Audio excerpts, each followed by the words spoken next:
Hi guys. So I'm outside again, soaking up the last bit of summer, basically in my own personal Middle Earth, my backyard. I made a video a few months ago talking about how special it is to sit out here and like listen to music and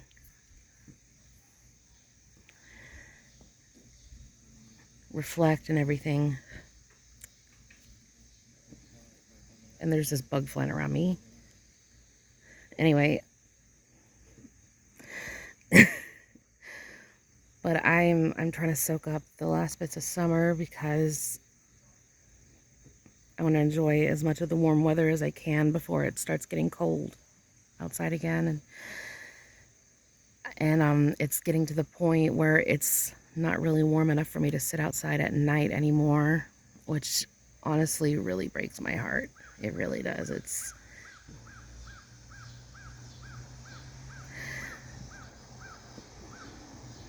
Spring and summer is very special to me.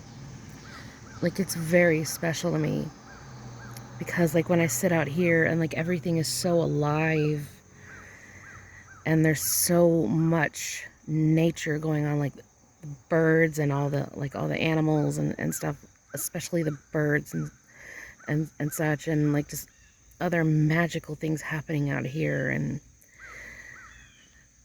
like I have actually managed to film some of the magic that happened in the spring. Like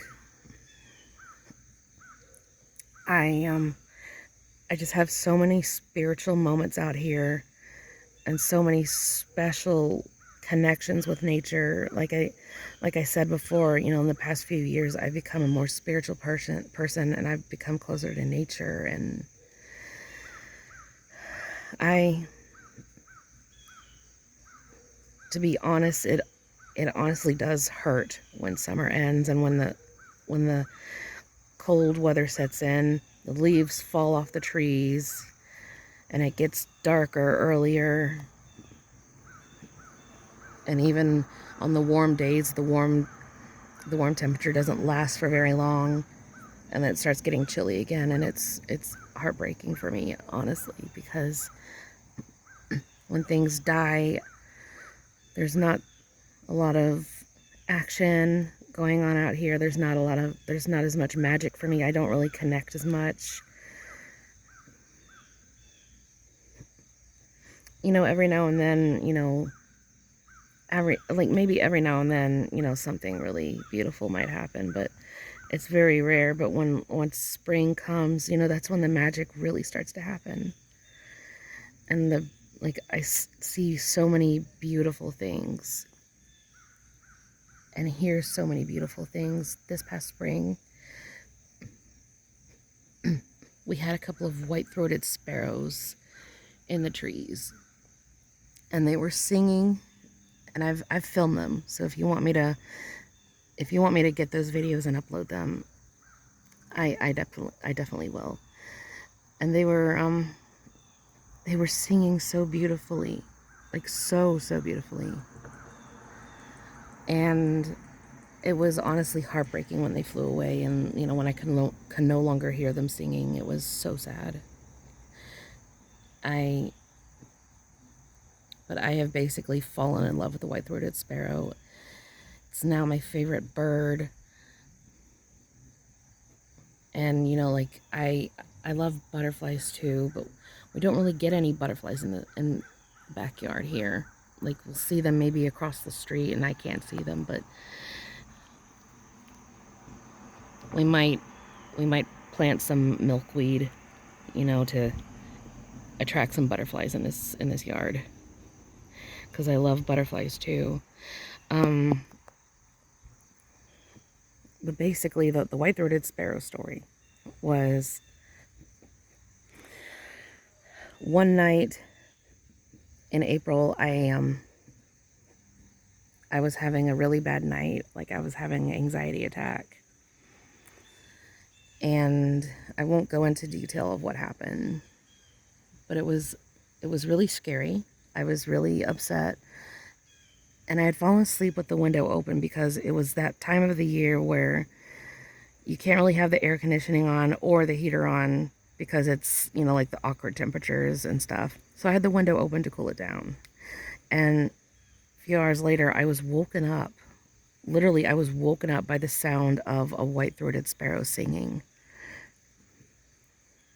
And it was like the best way I'd ever been woken up because, like, after an anxiety attack and, like, almost like crying myself to sleep, being woken up by something so beautiful. And I had literally never heard a, a songbird like singing before.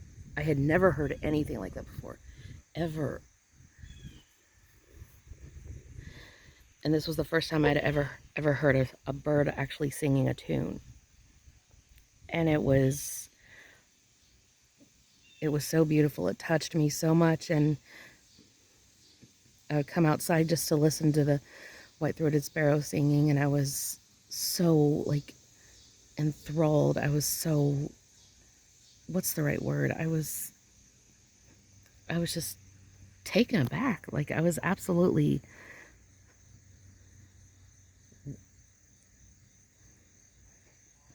I don't know what the right word is, but it was so special. And I had so many spiritual and beautiful moments and connections with that bird and with them. And I just, like, there was one moment, you know, when I was so, like, I was just so emotional, and I was crying when that bird was singing. Like, I was like, I'm not kidding, I was sobbing. And by the way, when I say literally, I mean literally. I don't just say that word sparingly. I say it when I mean it. I mean it when I say it, whatever. But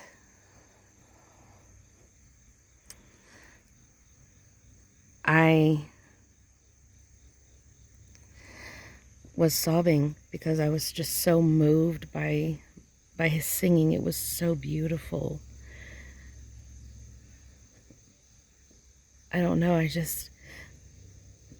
moments like that in the spring and in the summer are so special to me. And then summer ends and all of that goes away, and it's so hard. That is a plane or a helicopter or something. That sounds like a really loud fart, by the way.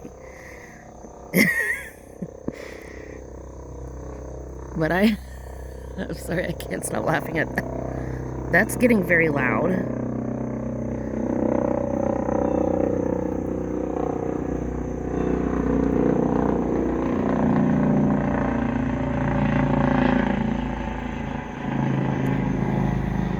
Well, that's just plain annoying. Can you say excuse me when you fart? I'm just kidding. I just...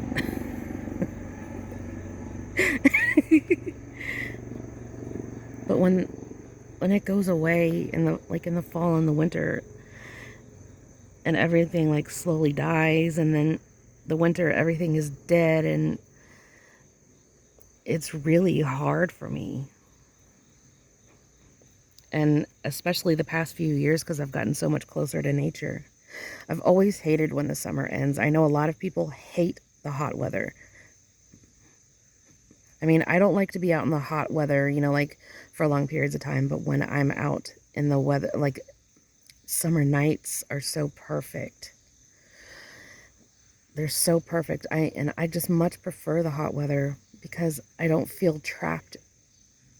In the wintertime, I feel trapped. I feel like I can't come outside at all in the winter. I can't come out here and sit in my chair and listen to my music, except for when we have those warm days. But like the amount of time I can spend out here when it's warm is very limited, and it's heartbreaking, and I hate it. But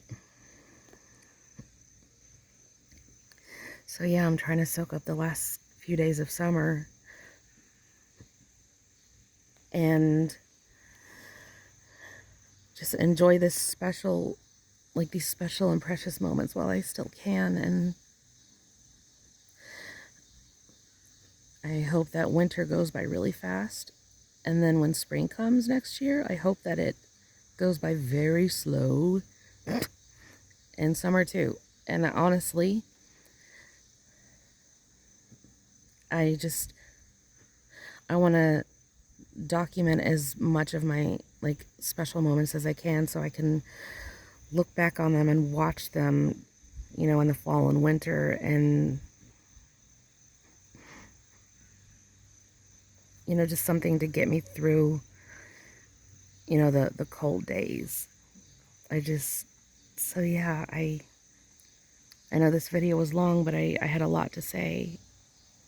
This is my own Middle Earth for me, you know, like just nature.